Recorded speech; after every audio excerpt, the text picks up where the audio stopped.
Do you know that the Word of God is full of biblical imagery and descriptive languages? Pag sinabi lang clouds, ang kanila yung literal na clouds. Hindi literal na cloud yun. Pag sinabing, the last trumpet will blow, ang kanila talagang trumpeta. Pag sinabi lang rapture, ang kanila, kagad-agad, yung physical na aakyat sila sa langit. Hindi pa nga nagbagong espiritu nyo, aakyat na kayo. Hindi yun. Eto, pakikilala ko sa inyo. Kung ano yan. Ang mga panahon natin ngayon, it is like the days of Noah. As it was in the days of Noah, man in his own pernicious and sinful ways continues to live casually without minding the Father's will. But when the day of the Lord is revealed, sin will never be tolerated anymore. Ang day of the Lord, kailan nag-umpisa? April 13, 2005. Kaya doon ako nagpasimulang magtanim na ng mga kahoy kasi ang day of the Lord is the day of burning. Day of the Lord is no longer the days of man. This is the day of the Lord.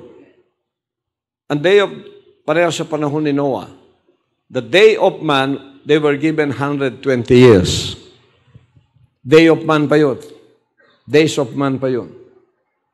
After 120 years, it's no longer the days of man. It is the day of the Lord. Ang day of the Lord, ang ibig sabihin, ang kanyang gustong mangyari, ang siya nang mangyayari, hindi mapigilan ng tao. So, pagdating noon, day of the Lord, after 120 years, dumating na ang kahatulan. Ang gusto na ng Diyos ang matutupad. Ano ang kagustuhan ng Diyos ng mga panahong yun? Genesis chapter 6. Masyado nang masama ang tao.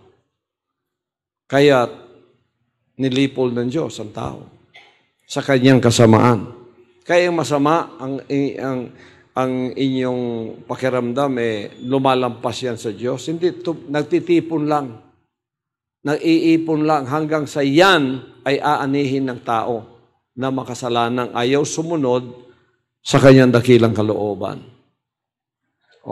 So, nung dumating ang mga panahong yon, pag-abutan ng mga panahon na, day of the Lord na, ang kagustuhan ng tao, hindi na siyang masusunod. Yung gusto nilang mga ambisyon, yung gusto nilang yumaman pa, yung gusto nilang magplano pa sa sarili nila. Hindi na mangyayari yun kasi nung umulan for 40 days and 40 nights, binaha sila. Inanod lahat sila. At ang naiwan, ang pamilya na lang ni Noah. Tingnan niyo Lucas 17:26 hanggang 30. Ito ang sinasabi. Opo, Pastor, pasimula sa 26. At kung paano ang nangyari sa mga kaarawan ni Noe at gayon din naman ang mangyayari sa mga kaarawan ng anak ng tao. Sila'y nagsisikain, sila'y nagsisiinom, sila'y nangag-aasawa, at sila'y pinag-aasawa, hanggang sa araw na pumasok sa daong si Noe at dumating ang paggunaw at nilipol silang lahat. 28. Dumating ang paggunaw at nilipol silang lahat. Day of the Lord yun. Day of the Lord yun. Ang kalooban na ng Diyos yun. Wala na makapagpigil pagka dumating ang kalooban ng Diyos. Pagka dumating yung kanyang araw. Simulang April 13, 2005, it is the day of the Lord. Kaya yung mensahe ko, hindi na mapigilan yun. Hindi niya mapigilan yung mensahe ko. Day of the Lord na eh. Sumunod ka man o hindi na ang kalooban mo ang tutuparin. As it was in the days of Noah, so shall it also be the days of the coming of the Son of Man. Sila nagsisikain, sila nagsisiinom, sila nagkakasawa, at sila'y pinag-aasawa hanggang sa araw na pumasok sa daong si Noe at dumating ang paggunaw at nilipol silang lahat. Wala nang magawa ang tao pagka day of the Lord na. After 120 years, the day of man is over. It's the beginning of the day of the Lord. Since April 13, 2005, the days of man are over. Patuloy natin ang 28. Gayon din naman kung paano nangyari sa mga kaarawan ni Lot. Sila nagsisikain, sila nagsisinom, sila nagsisilbi, sila nagbibili, sila nagtatanim, sila nagkatayo ng bahay. Datapwat ng araw na umalis sa Sodoma si Lot, ay umulan mula sa langit ng apoy at asupre at nilipol silang lahat. Biro ninyo yan. Hindi nila alam, nung araw na binisita sila ng mga anghel, that is the end of the days of man. Ganon din. Puro plano para pang sarili. Yung sinasabi ni Jesus Christ, sila'y umiinom, sila'y nagsisikain, sila'y nag-aasawa at pinag-aasawa, sila'y nagtatalim, sila'y nagtatayo. Ang ibig sabihin, sa kanila lahat ang time. Walang time sa Diyos. Iisa kanila lahat. Plano ng buhay ko, ito plano ng buhay ko, gusto pa akong yumaman. Hindi na alam, one day na lang sila. Naghihintay na ang day of the Lord. So when they were taken out, Lot and his family, at mula sa langit, this is the day of the Lord, umulan ng apoy at asupre at nilipol silang lahat. Walang kaligtasan. So, saan ang plano nila? Saan yung planong, bukas mag-aasawa pa ako? Sana yung planong yayaman pa? Sana yung planong magpapatayo pa ng bahay? It is the day of the Lord. Since April 13, 2005 is the day of the Lord. Amen. Do not plan without God. Amen. Packets of judgment will happen everywhere. Amen. And it will take your lives and your plans and ambitions away. Ito nangyayari dito. Nangyayari yan sa buong sanlibutan.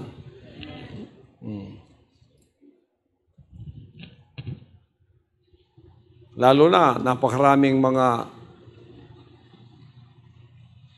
nag-uusig at nagsasalita ng masama sa akin dito. Pero tutulungan ko pa rin kayo para makabangon kayo. Para at least makita ninyo na ang anak ng ama dito ay sumusunod talaga sa kanyang sinabi.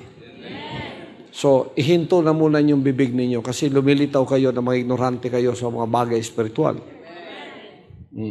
Ako yung hinirang ng Diyos, ipadala sa inyo. Ayaw ninyo sa akin, ayaw ko rin sa inyo. Kayong may gusto sa akin, gusto ko rin kayo. Welcome. Dito tayo. Pasok sa arka ng inyong kaligtasan. Sa panahon ni Noah, patayo ng arka sa ibabaw ng bundok. Pinagtatawanan siguro siya. Loko-loko to, matandang to. Sira ulo to. Lahat kayo nagsasabing sira ulo ako. Crazy daw ako, sira ulo. Bakit nasira ang ulo ko? Kasi hindi nyo marok ang bagay na espiritual. Kasi carnal kayo eh. Ito ang sinabi ng 1 Corinthians. So, pakinggan niyo, mga kapatid. Opo, Pastor, sa 1 Corinto 2:14. Ngunit ang taong ayon sa laman ay hindi tumatanggap ng mga bagay ng Espiritu ng Diyos, sapagkat ang mga ito ay kamangmangan sa Kanya. Ang taong, ano yun? Ang taong ayon sa laman ay hindi tumatanggap ng mga bagay ng Espiritu ng Diyos. Ang taong ayon sa laman ay hindi tumatanggap ng mga bagay ng Espiritu ng Diyos. Sino itong mga baser ko? Puro mga tao sa laman ito. Walang naintindihan sa espiritual yan. Pagbagay ng espiritual, loko si Kibuloy. Naloloko na si Kibuloy. Huwag niyo iba to sa akin. Kayo ang naloloko. Dapat ang inyong gawin pag hindi niyo maintindihan yung mga bagay na espiritual. Ganito, ito yung maging aksyon nyo. Maloloko ako.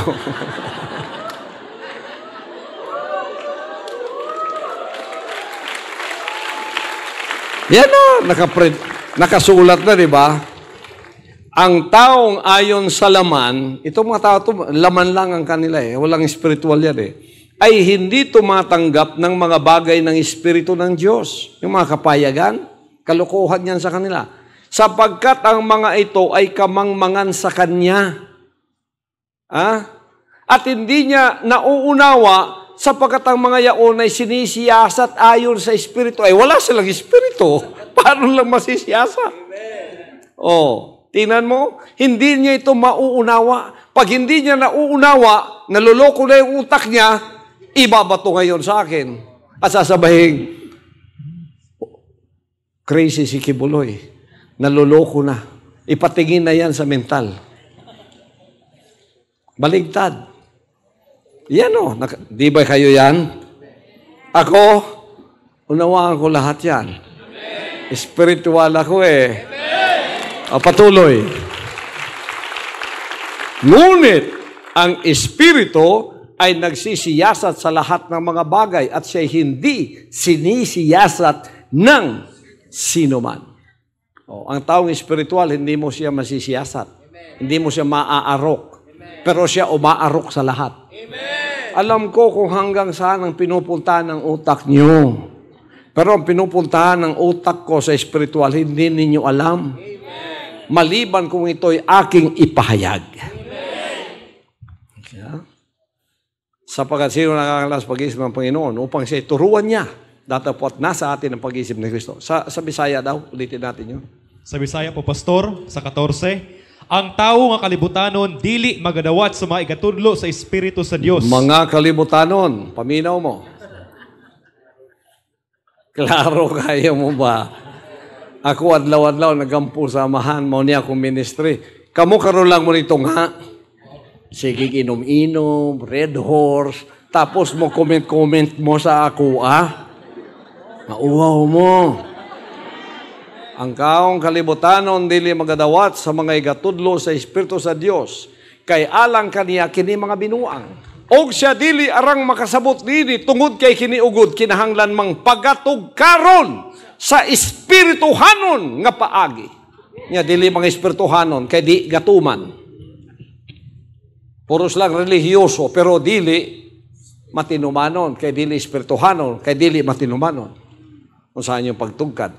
Paano ninyong maaabot yan? Kasi kayo religious pero hindi espiritual. Ito dapat unawain ng isang taong espiritual. Amen. Walang espiritual sa atin dito kundi ang anak at ang mga lahat ng sumusunod sa Kanya. Amen.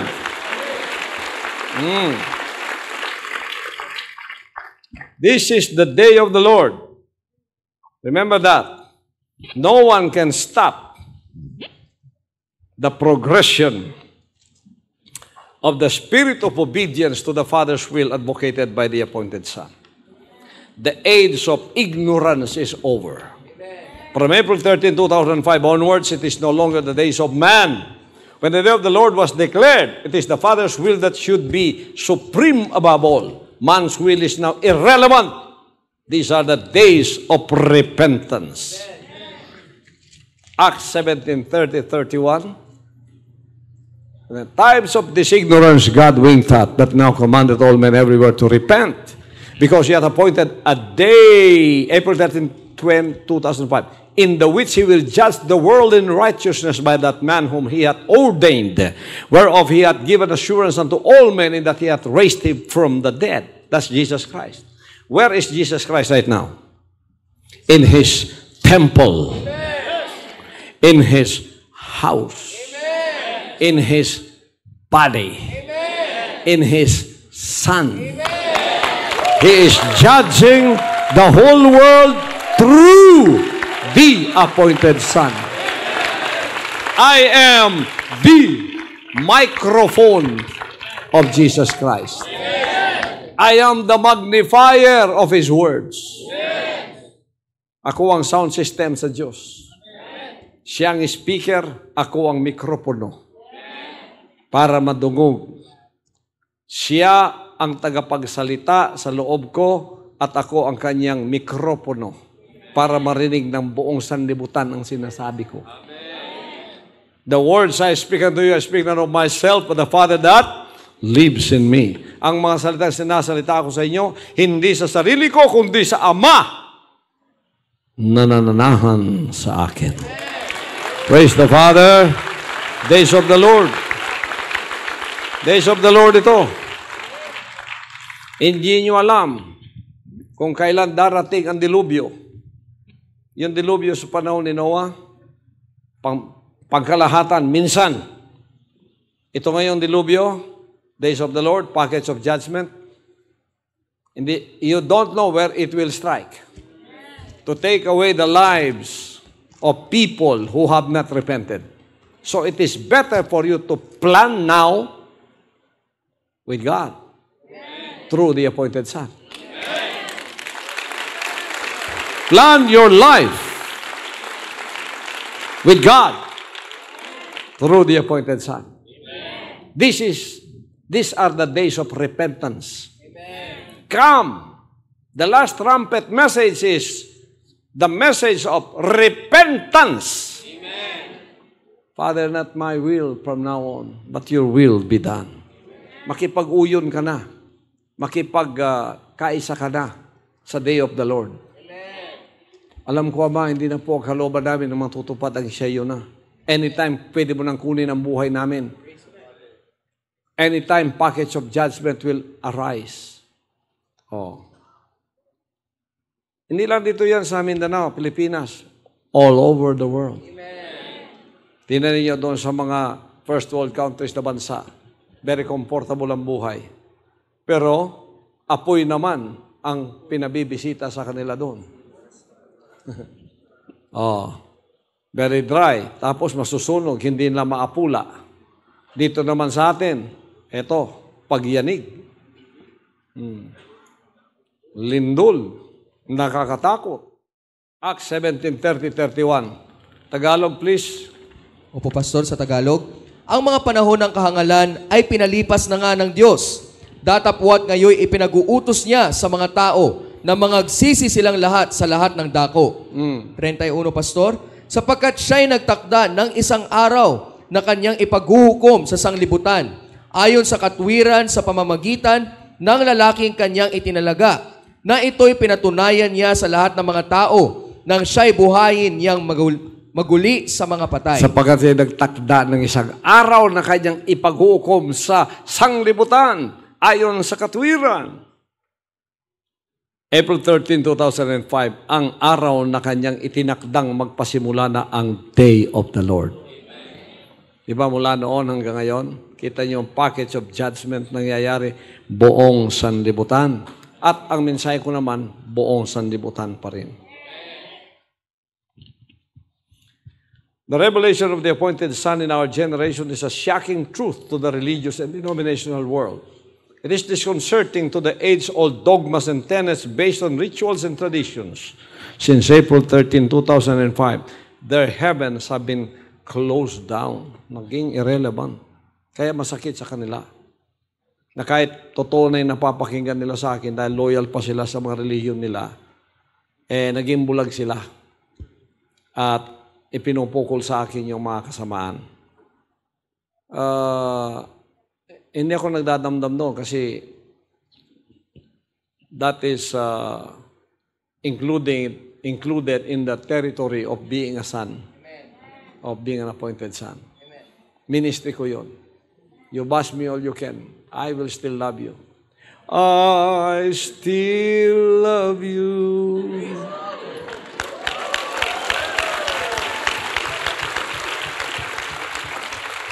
Diba, meron akong awit?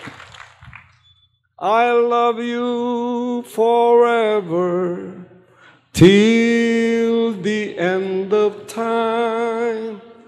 When the moon turns to blood, what a comfort to know you're mine. I love you when it's raining and when the sun shines through, when all is well, or if it's stormy, I still love you. I love you forever till the end of times, when the moon turns to blood. What a comfort to know you're mine. I love you when it's quaking, or when the sun shines through. Everybody say, I love you when it's quaking, or when the sun shines through. When all is well, or if it's stormy, I still love you.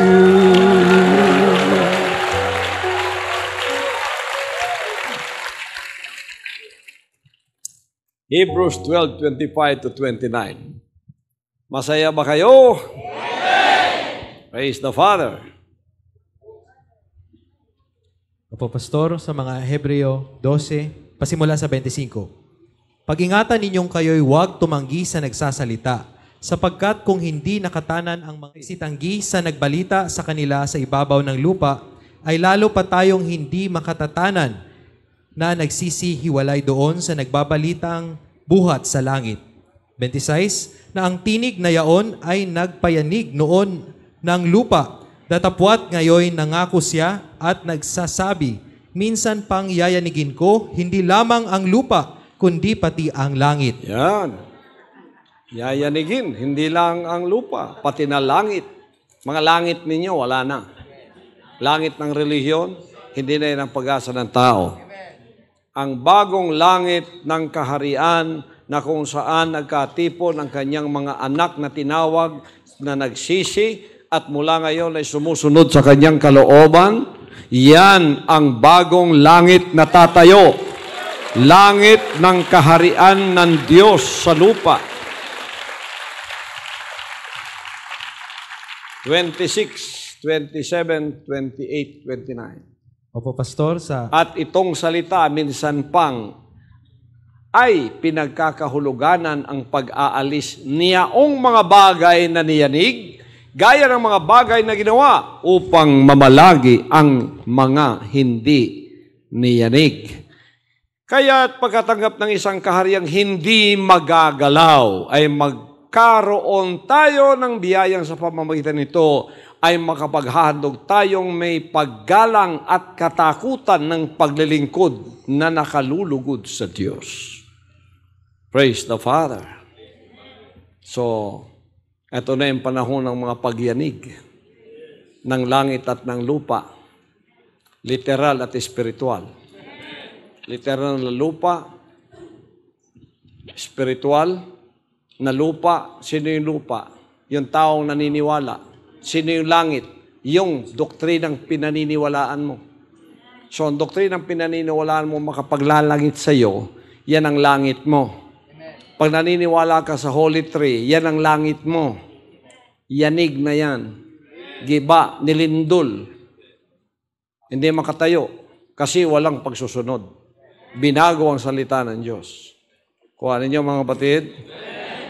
The Son of Man in power and great glory. The day of the Lord signifies the manifestation of the Son as the point of salvation in our midst. No man can go to the Almighty Father except through the Son. The standard cannot be altered. Revelation 1:7 sa English muna. Ito yung sinasabi. Opo, Pastor. Behold, he cometh with clouds, and every eye shall see him, and they also which pierced him, and all kindreds of the earth shall wail because of him. Even so, Amen. Tagalog po, Pastor. Narito, siya'y pumaparitong nasa sa mga alapaap, at makikita siya ng bawat mata, at nang nangagsisiulos sa kanya, at ang lahat ng mga angkan sa lupa ay magsisitaghoy dahil sa kanya, gayon din siya nawa. Ito, ginawa nilang literal. Itong behold, he cometh with clouds, and every eye shall see him.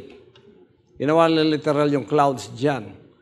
Sa Old Testament, kahit sa New Testament, when you hear Jesus coming in the clouds. Coming in the clouds is an Old Testament imagery. Is Old Testament imagery that usually refers to God's coming in judgment on a nation.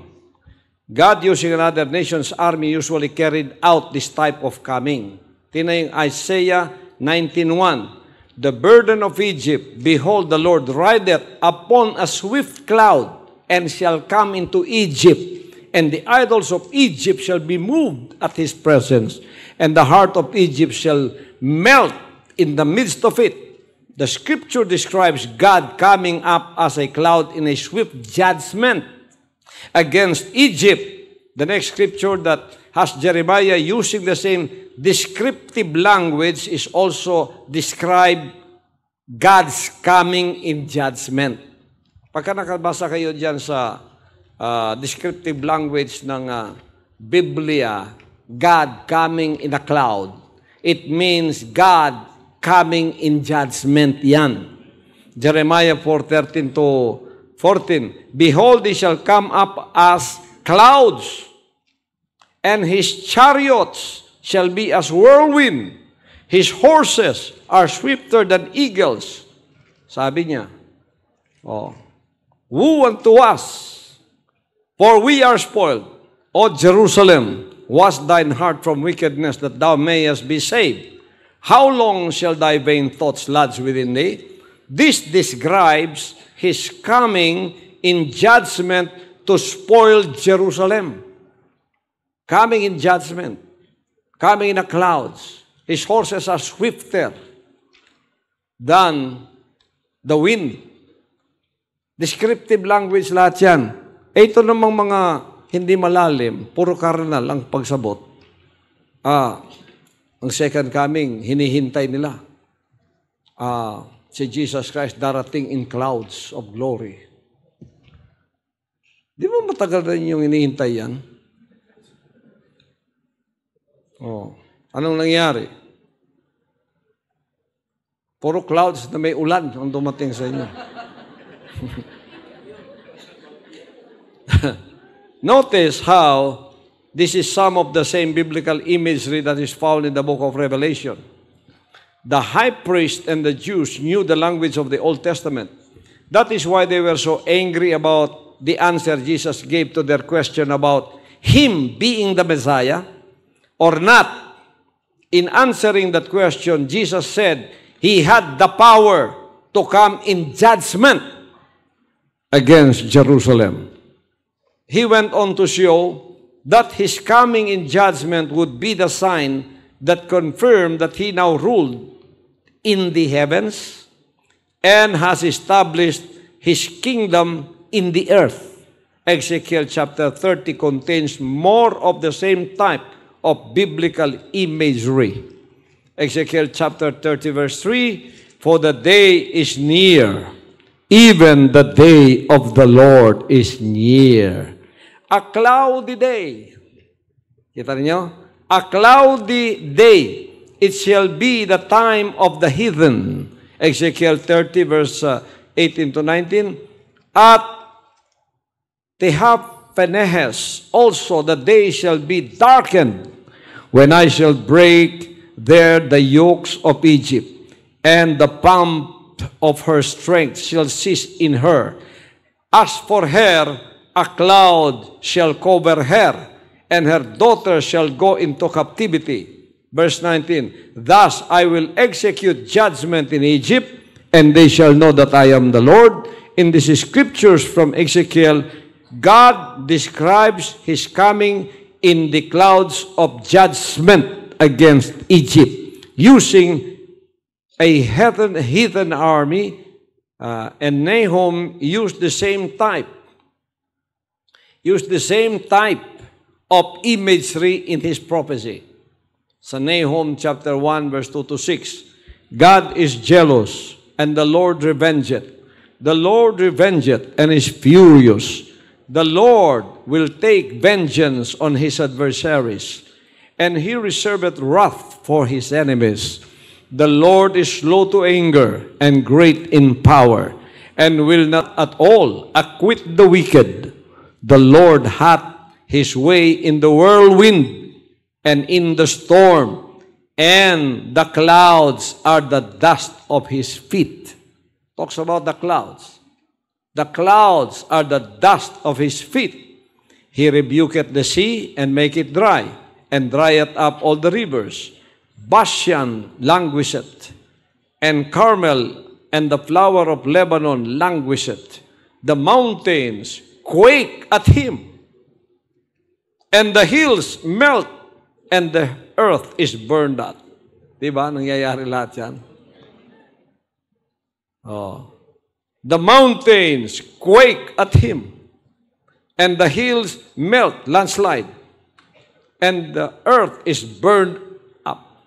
Tingnan yung nangyayari. His presence here, the world and all that dwell therein, who can stand before his indignation? And who can abide in the fierceness of his anger? His fury is poured out like fire, and the rocks are thrown down by him.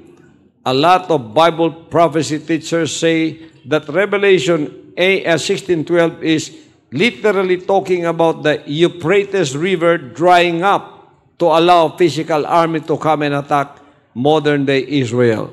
Notice that Nahum uses the same language to describe this judgment. Nahum wasn't suggesting a physical fulfillment. He, just like Revelation, was simply using biblical imagery. Here, the Lord is using the same biblical imagery that is found in the book of Revelation to describe his coming in judgment. The clouds are said to be the dust of the Lord's feet. One man writing against the historical viewpoint said, historists believe this was the dust of the Roman army's feet as they entered Jerusalem. When he wrote this, he was supposedly quoting from these teachings. Yet, this includes this teaching as well, the way that it was taught in the Bible. However, these clouds are, when spoken to, kining mga panganod ba? Muabot siya uban sa panganod. Pagtugyod, panganod ba? Basta panganod gani na, paghukom na. Clouds are biblical imagery used to describe the Lord's coming in judgment. Pagka nagsiguro natin clouds, the Lord is coming in clouds, biblical imagery na o description nga ang amahan muabot, dala ang paghukom. Dala ang judgment. Bao ng April 13, 2005, niabot ang anak in the clouds of glory to execute judgment upon the earth. That's why, there are packets of judgment that will be happening all over the world. Amen. So, nakasabot na mo sa clouds karon. Another Old Testament prophet named Zephaniah used the same type of imagery. Sa Zephaniah 1:14-17, the great day of the Lord is near. It is near and hasteth greatly, even the voice of the day of the Lord. The mighty men shall cry there bitterly. That day is a day of wrath, kasuko, a day of trouble, kagubot, and distress, a day of wasteness and desolation, a day of darkness and gloominess, a day of clouds and thick darkness, a day of the trumpet, an alarm against the fenced cities, against the high towers. I will bring distress upon men, that they shall walk like blind men, because they have sinned against the Lord. And their blood shall be poured out as dust, and their flesh as the dung. This once again describes the Lord coming, coming in the clouds as a day of judgment. It is clear to see that the phrase, His coming in the clouds, is used when the Bible is referring to God coming in judgment against a nation or a people who have sinned or disobeyed Him. This is consistent with all of these Old Testament scriptures. And if you look at it in the book of Joel and think about the biblical imagery used here to describe the heathen army that was coming to destroy another nation, notice that much of its language is identical to the imagery used in the book of Revelation. Joel 2:1-3.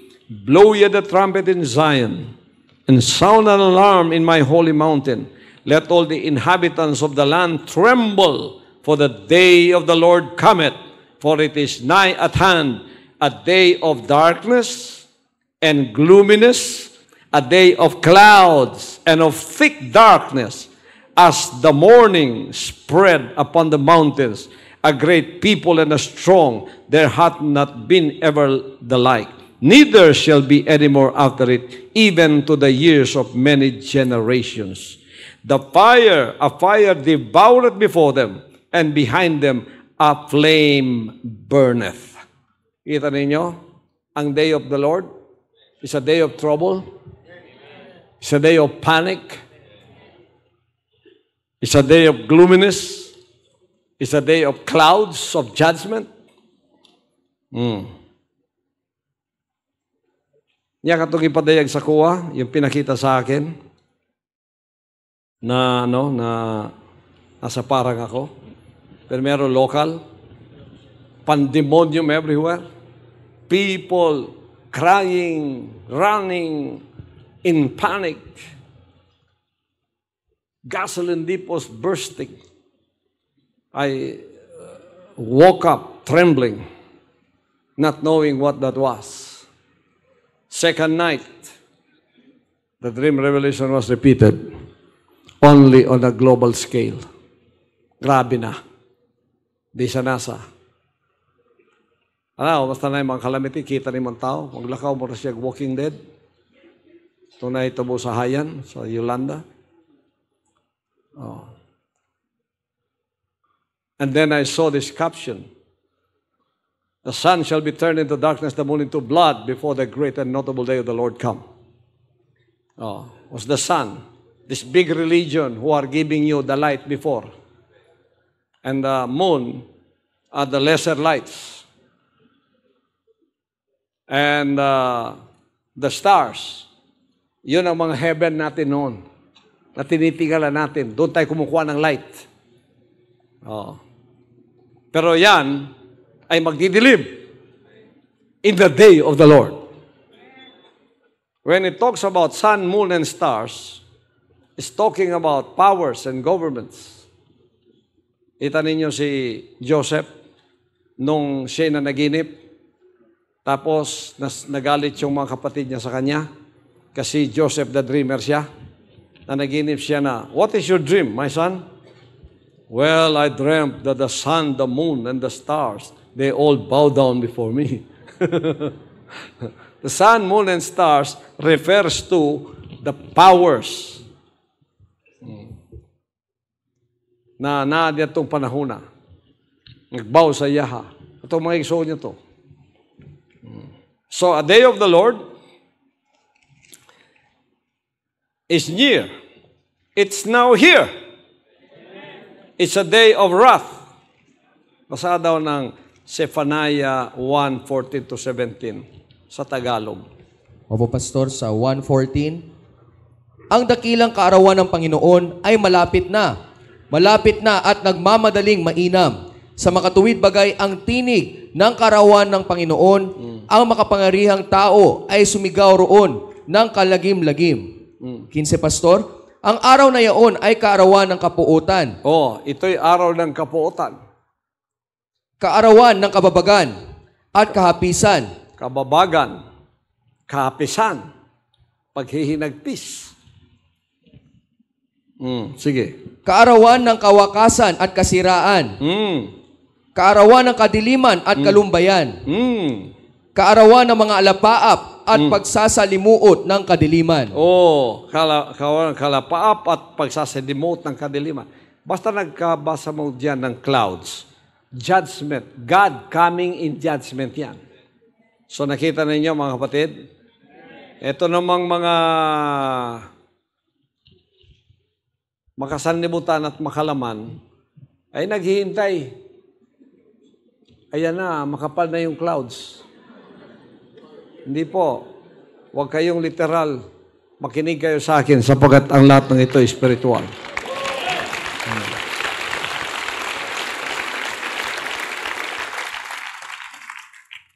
The land is as the Garden of Eden before them, and behind them a desolate wilderness. Yea, and nothing shall escape them. You can tell that this is the devastation that an army would leave behind as they move across the land. Notice it mentions the Garden of Eden. This usually was a reference to Jerusalem. Joel 2:4. The appearance of them is as the appearance of horses, and as horsemen, so that they run. John also used Joel's imagery of horses, horsemen, and warfare in his 9th chapter of Revelation. The same Bible imagery. Joel 2:5-9, like the noise of chariots on the tops of the mountains, shall they leap like the noise of a flame, a fire that devoureth the stubble. They shall run like mighty men. They shall climb wall like men. Neither shall one trust another. They shall walk everyone his path. Ito yung judgment against Jerusalem. Joel 2:10-11. The earth shall quake before them. The heavens shall tremble. The sun, the moon shall be dark. And the stars shall withdraw their shining. This is the heaven of Jerusalem before. Ito yung sun, moon, and stars nila. Ito yung heaven na tinitingalan nila. Ito yung kanilang mga teachings. Wala, hindi makapagliligtas. And the Lord shall utter his voice before his army, for his camp is very great, for he is strong that executed his word. For the day of the Lord is great, and very terrible, and who can abide it? This again proves that is coming in the clouds refers to God using another nation's army to execute his judgment on another nation. In verse 10, he even uses the same biblical imagery as is found in Matthew 24 and Revelation 6 to describe what was to happen after the destruction of Jerusalem. Many try to say this is a literal happening at the end of this physical earth. Yet, pakinggan niyo to, God uses the same prophetic language to describe 3 other judgments in the Old Testament. Some say Matthew 24 and the book of Revelation have to be future since the sun, moon, and stars are still in the sky. Those who say this do not realize the same imagery was used many times in the Old Testament to describe God's judgments which have already been fulfilled. And yet, the literal sun, moon, and stars have not stopped shining. Hindi yun ang literal na sun, moon, and stars. This is true because as God said in the Old Testament, the sun, moon, stars were for signs to rule, which means a sign of rulership or government. Genesis 1:14, and God said, let there be lights in the firmament of the heaven to divide the day from the night, and let them be for signs and for seasons and for days and years. Genesis 1:16, God made 2 great lights, the greater light to rule the day, and the lesser light to rule the night. He made the stars also. Tingnan yung dream ni Joseph. Joseph's dream and human government. Remember, Joseph's dream used these symbols to denote human government. Genesis 37:9-10. And he dreamed yet another dream. And he told his brethren, he said, behold, I have dreamed a dream more. And behold, the sun, the moon, and the 11 stars made obeisance to me. Sabi ni Joseph. And he said, and he told to his father and his brethren. And his father rebuked him and said unto him, what is this dream that thou hast dreamed? Shall I and thy mother and thy brethren indeed come to bow down ourselves to thee to the earth? This came to pass when Joseph was made a ruler in Egypt, and his brothers came there and bowed before him. But notice in verse 10 that Joseph's father Israel understood the true meaning of the imagery of Joseph's dream. He knew that his government was going to bow down to Joseph's. He saw this from Joseph's dreaming, that the sun, moon, and stars were bowing down to Joseph in biblical imagery. Seeing a star fall from the sky foretold a coming change in the government. It was referring to a future time when that government was not only going to bow down to their victor, but was to be completely overthrown by them and consequently cease to exist in power. Kita ninyo? It's all descriptive language and biblical imagery when it comes to clouds of glory. So Jesus, in his second coming, is going to ride upon the clouds of glory. That's the day of the Lord. It's a day of judgment. And it's already upon us. That's why the last trumpet is blowing.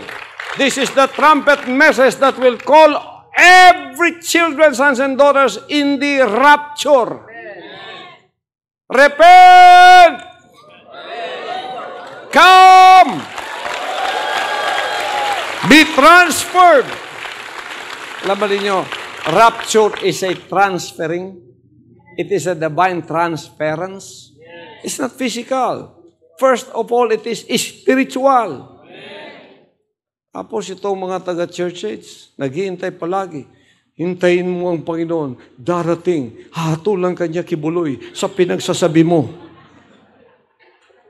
Palagi ako ang focus ng kanilang pinagsasabi. Noon, makapangyarihan pa yung sinasabi nyo kasi kayo, kahit mali ang sinasabi nyo, ginamit nyo yung Word of God. Ginagamit ninyo yung pamukol sa iba. Ang mahilig pa nilang gamitin yung Matthew 24, false Christ. Si Kibuloy ay false Christ.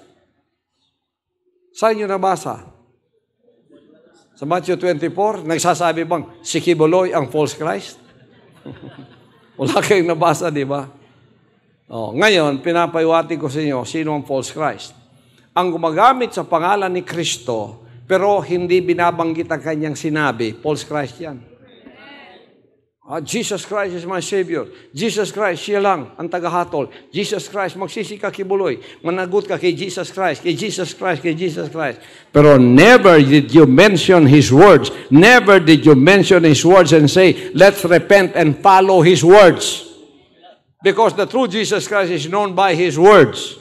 If you don't follow His words and you use His name, you have a false Christ. Siyempre, makikilala mo siya sa pangalan niya. Jesus Christ nga yan. Pero, yun na ba? Tama na yan? Sinabi niya, basta nakilala ninyo si Jesus Christ ang Savior, tapos ang istorya. Ligtas na kayo. Yan ba? Matthew 7:21. Hindi lahat ng tumatawag sa akin, Panginoon, Panginoon, papasok sa kanilang langit, kundi ang tumutupad lang sa kalooban ng aking Ama nasa langit. Ito na yung kalooban niya, pinagkalooban niya sa atin. Bakit di natin sundin? Nasunod ba ninyo yung love your enemy? Ina ninyo, pagka kayo ng atwiran, nagbabas kayo sa akin, parang kayo ang banal. Parang kayo ang espiritual. Parang kayo ang sumusunod sa kanyang sinabi. Bakit ninyo inalipusta ako? Bakit niyo inalipusta ang pangalan ko, hindi man niya kukalaban? Ako nga yung tagasunod sa kanyang salita at ako yung tagatupad sa kanyang salita at ako ang nag-uutos na tuparin natin ang salita niya. Tapos ako pa yung masama. Kayo, mabuti. Baligtad, no? Noon, nakakabaligtad pa kayo. Ngayon, hindi na. Kaya magsisi na kayo, mga kapatid. Panahonan niyo ito na magsisi. It is the day of the Lord.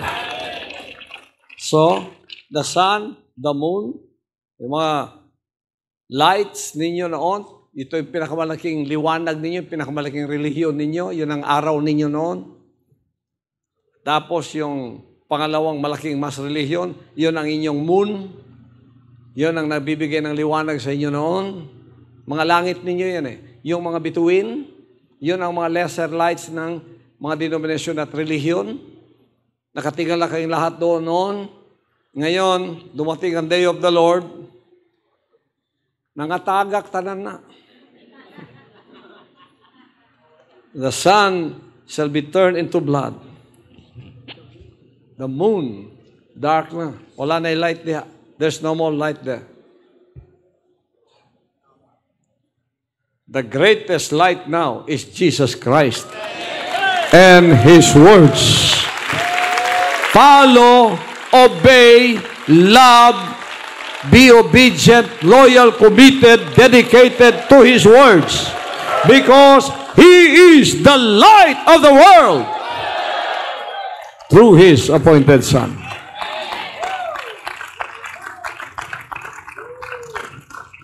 Jesus Christ is the sun, and the appointed Son is the moon. Oh, di nagpaubos na ko, di ba?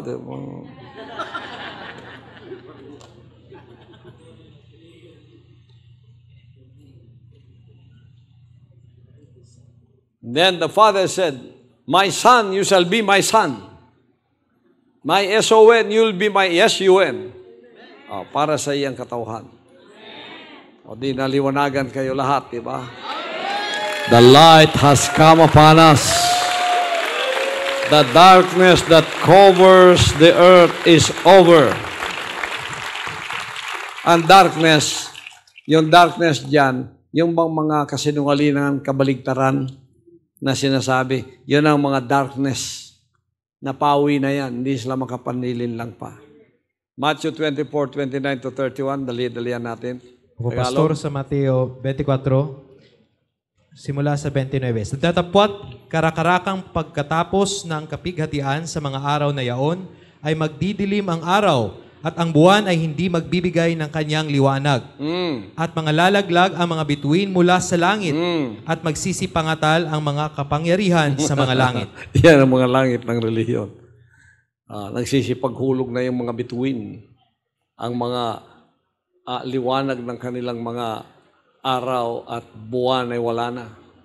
At kung lilitaw ang tanda ng anak ng tao sa langit.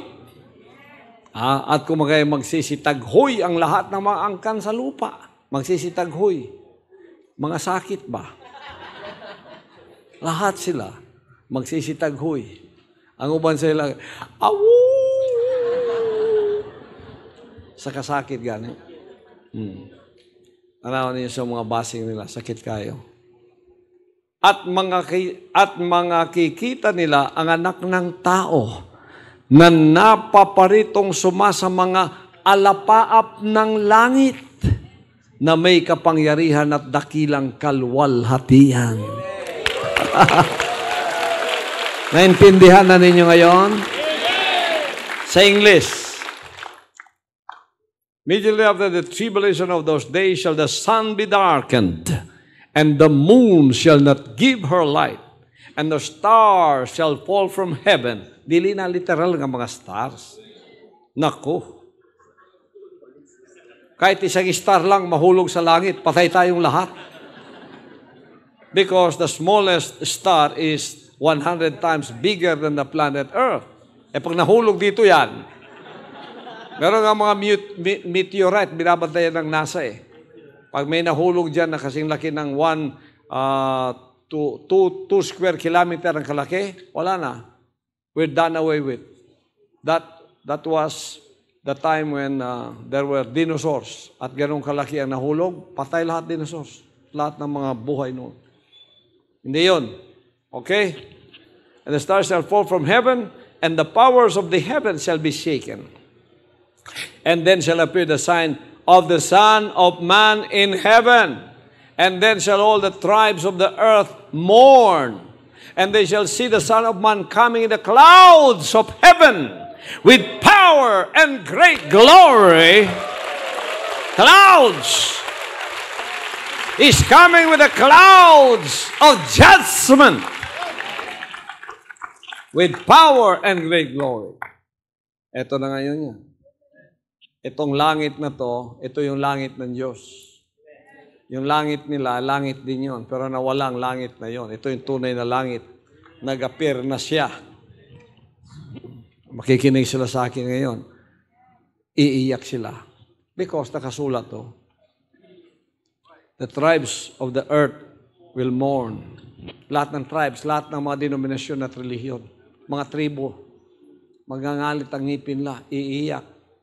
Pagkatapos, mamalikas na.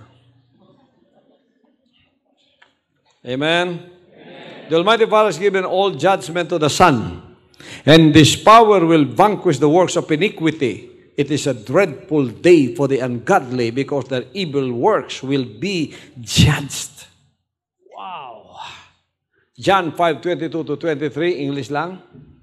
For the Father judgeth no man, but hath committed all judgment unto the Son. That's why the Son is here, in the clouds of glory. Judgment upon all the tribes of the earth, of all the nations. That all men should honor the Son, even as they honor the Father. He that honoreth not the Son, honoreth not the Father which hath sent him.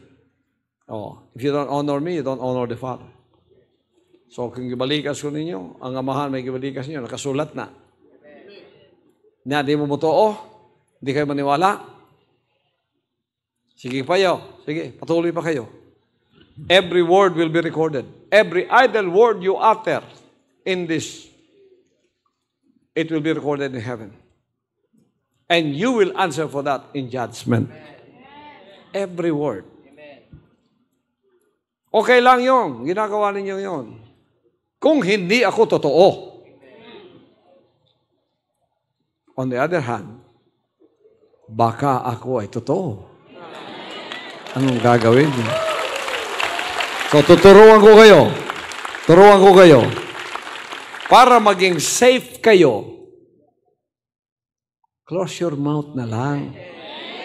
Para wala kayong sasagutin. Diba, mga kapatid? Oh, kung nakakasiguro kayo ako'y hindi totoo, sige mong balikan, sige sa kuha. Sige mong binuwang sa kuha. Nakasulat lahat yan sa langit. Okay lang. Pero ang delikado dyan, baka ako ay totoo.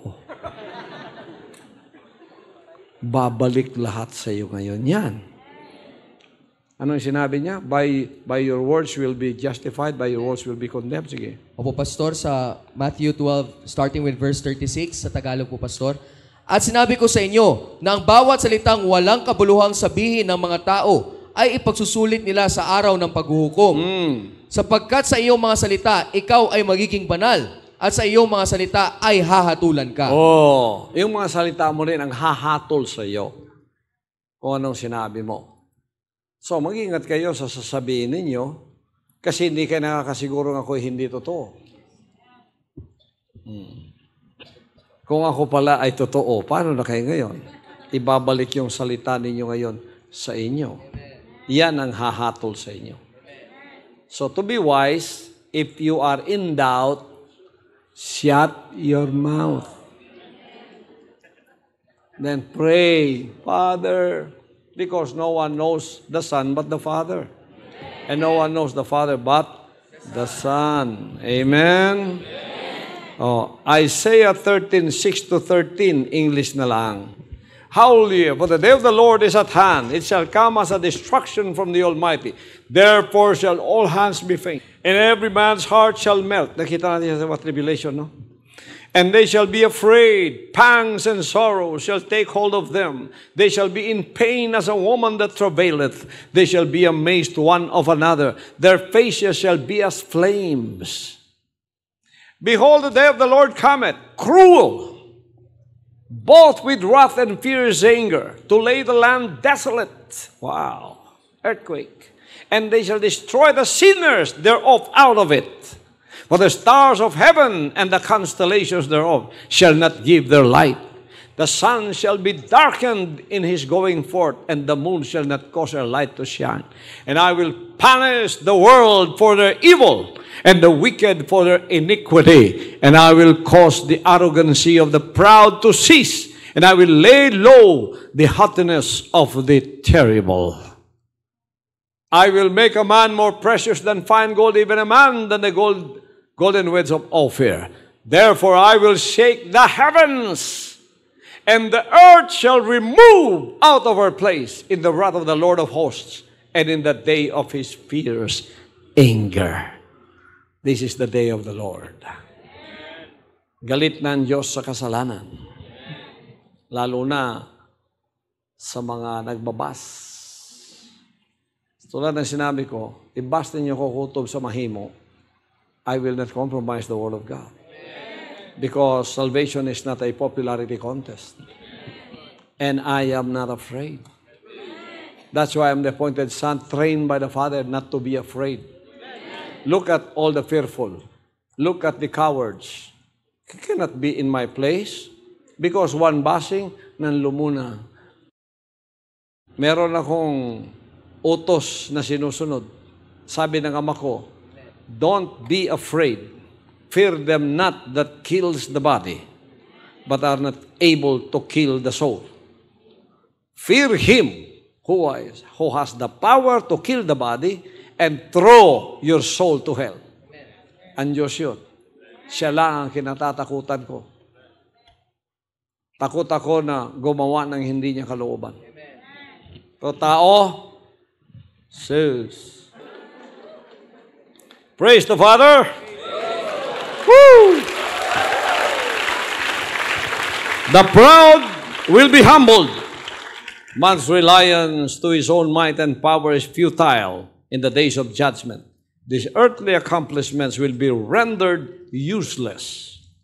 Isaiah 2:11 to 12 and verse 17. The lofty looks of man shall be humbled, and the haughtiness of men shall be bowed down, and the Lord alone shall be exalted in that day. For the day of the Lord of hosts shall be upon every one that is proud and lofty, and upon every one that is lifted up, and he shall be brought low. And the loftiness of man shall be bowed down, and the haughtiness of men shall be made low, and the Lord alone shall be exalted in that day. How do you exalt the Lord? Obey His words. Ang exalt daw sa, you're my Savior, Lord. You died on the cross. You saved me. Weh. Pulaan ng amahan na. Sige mong ana. Palagi kayong ganyan. Di naman kayo tumutupad. Sabi ng ama, nakakasuya naman ang mga taong ito. They flatter me with their lips. Their heart is far away from me. That's why He produced me. I am here to stand for Him, defend Him, follow His words, teach everyone, let us repent, and follow His words. Yun lang. Praise the Father. Yan. This is also the day of abundant harvest. The day of the Lord spreads terror and wrath to the unrighteous. It is a day of celebration to the faithful sons and daughters. When the last trumpet shall sound, shall signal the time of the ingathering, and the true rapture shall take place. All eagles will be flying to the new Jerusalem, which is the seat of the Father's spiritual governance here on earth. Ito pa. Yung New Jerusalem daw, bumaba daw sa Davao, hindi daw na nakita. I told you, you people, you are so carnal and literal. The New Jerusalem coming down from heaven is the spirit of the kingdom. Thy kingdom come. Thy will be done on earth as it is in heaven. When what is the sign of His kingdom has already come? When there is one here that already has followed His will and is loyal, obedient, committed, dedicated to follow His will, defend it. My heart is fixed, my mind is made up. I will follow the Father's will no matter what. Pag mayroon ng ganun na tao dito sa lupa, eto na, nandito na yung kanyang kaharian. Ang kaharian niya, yan ang espiritu ng bagong Jerusalem. Remember, in the descriptive language of the Scriptures, Jerusalem is always the wife of God. And His wife is always producing sons and daughters. But that old Jerusalem is an adulterous one. It's a physical Jerusalem. So He has chosen a new one, a new wife. Still the name is Jerusalem, but it is the new one. It is a spiritual New Jerusalem, the mother of us all. What is that spirit? It is the spirit that says, not my will, but your will be done. I am only dedicated to you. I am only obedient to you. I am only committed to you. I am only loyal to you, no matter what. Ama, hindi kita pagtataksilan. Hindi ako lalayo sa iyo. Hindi kita tatalikuran. Sino man ang Herodes dyan na mangulitaw sa ako, nasusuyuin ako, kahit pa ipagkaloob niya lahat sa akin, kahit pa pinakagwapo siya, Ama, hindi ako tatalikod sa iyo. Sabi ng ating nanay, ang bagong Jerusalem, na siyang espiritu ng mga anak niya ngayon. Tingnan mo yung mga traidor. Nanay nila si Babylonia. Mga traidor yun. Mga salawahan yun. Mga suwail. Diba? Tumalikod. Ganun ba yung ugali ng nanay natin? So, ang nanay mo, pag ganun ka, nanay mo sa espiritu, ay isang nangangaludyang espiritu na sumasama sa diablo. Ang tatay mo, diablo. These are the days of abundant harvest. While the day of the Lord spreads terror and wrath to the unrighteous, it's a day of celebration of the faithful sons and daughters. When the trumpets shall sound, shall signal the time of the ingathering, the true rapture shall take place. All the eagles will be flying to the New Jerusalem, which is sent seat of the Father's spiritual governance here on earth. Rapture nangyayari na ngayon. Amen. Lahat ng malapat na espiritu, na tulad ko, na rapture na kayo, at ang inilaan niyang lugar ay ang bagong Jerusalem. Spiritual yan. Amen. Kung saan yung espiritong, not my will but your will be done, my heart is fixed, my mind is made up, nandoon ang espiritu ng bagong Jerusalem. Saan nagpasimula yan? Sa akin. Saan ako nakatira? Sa Davao. Saan sa Davao? Sa Tamayong. Nandoon siya. Kung saan ako, nandoon siya. O napili akong tumira dito sa Davao, nandito siya. Pag pumunta ka ng Davao at ikaw ay karnal at makalaman, ang makikita mo, ang physical na Davao. Wala man lagi diri. Wala man dito yung bagong Jerusalem. Hindi mo nakikita. Di physical yan. Pero pag ikaw spiritual, punta ka dito, wow, sarap ng feeling dito. The atmosphere of the kingdom of heaven is here. Love, peace, joy, kindness, goodness, meekness, long-suffering, faith. Love one another. Love your neighbor. Love God with all your heart. Nandito lahat yan. These are the laws written in our hearts and in our minds. And it's here on the earth today. This is His New Jerusalem, where His Son is. There are two kinds of harvest. Harvest of sons and daughters, and also the harvest of the destruction of the wicked. Revelation 14:14-16, 14:7-19. Look, behold, white cloud. Ito naman ang cloud. And upon the cloud one sat like unto the Son of Man, having his head a golden crown, and his son a sharp sickle. Golden ba yung crown ko? And another angel came out of the temple, crying with a loud voice to him that sat on the cloud. Cloud, in judgment yan. Thrust in thy sickle, and reap, for the time is come, for thee to reap, for the harvest of the earth is ripe. Yun ang sinabi niya sa akin. I'll say you it to all the world. Our children, you don't know them, they don't know you. But when they hear your voice, they'll follow, because my sheep know my voice. Harvest na yan. Amen. Kaya di mapigilan. Amen. thousands upon thousands are being harvested all over the world. Woo!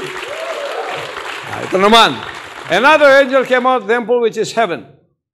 He also having a sharp sickle. Another angel came out from the altar, which had power over fire, and cried with a loud voice, cry to him that had a sharp sickle, saying, Thrust in thy sharp sickle, and gather the clusters of the vine of the earth, for the grapes are fully ripe. And the angel thrust his sickle into the earth, and gathered the vine of the earth, and cast it into the great winepress of the wrath of God. Ang galit ng Diyos naman yun, tatapakan sila. Kaya kung kayo, nafe-feel ninyong natatapakan ko kayo, masama kayo. Kaya nagagalit kayo kasi tinatapakan ko kayo. O kung ikaw, grapes ka, ilagay kita diyan, tatapak-tapakan kita, di ba magagalit ka? Kaya mamalikas yun ka sa ako. Kaya sumpain mo na ako. Pero wala kang magawa kasi tinatapakan na kita. Hina-harvest ka rin for the great wrath of God because you are disobedient. You did not repent. It's a day of the Lord. Amen. Ang ayaw pa ng mga buzzers sa inyo ay nag-aamin kayo at pumapalakpak.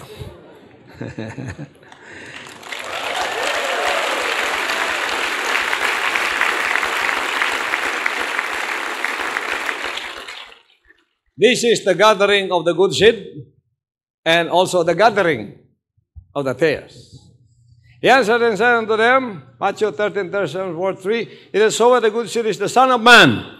The field is the world. The good seed are the children of the kingdom, but the tares are the children of the wicked one. The enemy that sowed them is the devil, and the harvest the end of the world, and the reapers are the angels. Therefore, the tares are gathered and burned into the fire, so shall it be in the end of this world. The Son of Man shall send for his angels, and they shall gather out of his kingdom all things that offend, and them which do iniquity, and shall cast them into the furnace of fire. There shall be wailing and gnashing of teeth. Then shall the righteous shine forth as the sun in the kingdom of their Father. What he is to hear, let him hear. Amen.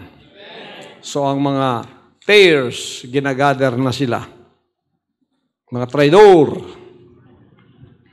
mga bitin, mga way puangod, mga way pasalamat. You will be gathered out. Pang-ibton mo tanan. Bubunutin kayo lahat. Salamat sa dakilang Ama. It's the day of the Lord.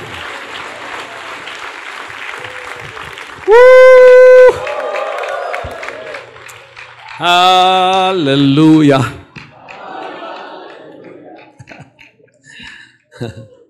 Hallelujah. So, kayo pong mga matatapat na mga anak ng Diyos, nakikinig sa akin sa buong sanlibutan, welcome to the kingdom.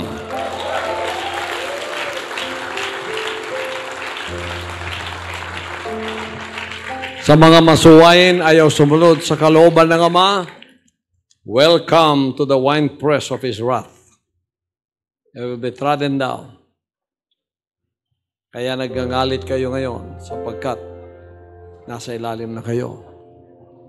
Ang mga anak ng Diyos. Subukan ninyong magsisi at sumama, magiging masaya kayo. Magkakaroon kayo ng kapayapaan. Mawawala yung kasamaan ninyo. Huwag kayong loyal sa mga relihiyon ninyong hindi naman nagpalangit sa inyo. False na langit, false heaven and false earth. Tinabi na yun. This is now the new heaven and the new earth on the earth today. Praise the Father. Hallelujah.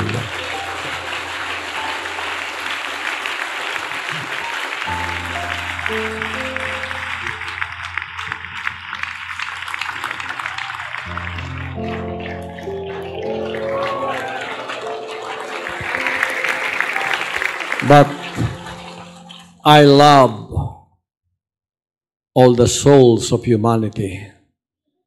Kahit na yung nagbabasa sa akin, I forgive all of you. I pray that you will be enlightened. I pray that you will join me in the kingdom of heaven. I pray that you will repent. I pray that your eyes will be open to the truth. I pray that your darkened mind, blinded by Satan, will finally be cleansed and will finally see the light. I pray for all of you persecutors. I love all of you. You bossers, I love all of you. It's not you and your soul bossing me. It's the devil in you. Because if the devil will come out and you repent, you will see the appointed Son in another light and in another perspective. As all the repented ones have seen that. So mahal ko kayong lahat.